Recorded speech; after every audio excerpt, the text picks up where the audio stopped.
How to upload WhatsApp status without losing quality. So if you want to upload WhatsApp status without losing quality, then first open up your WhatsApp application.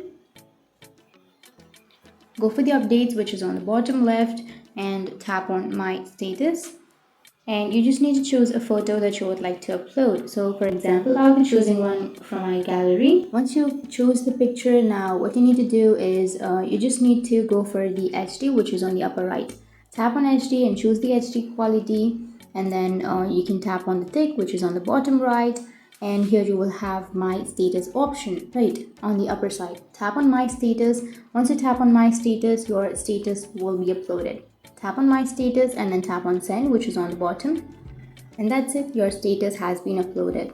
So that's how you can upload WhatsApp status without losing the quality. And if you have any questions, feel free to comment below. Thanks for watching.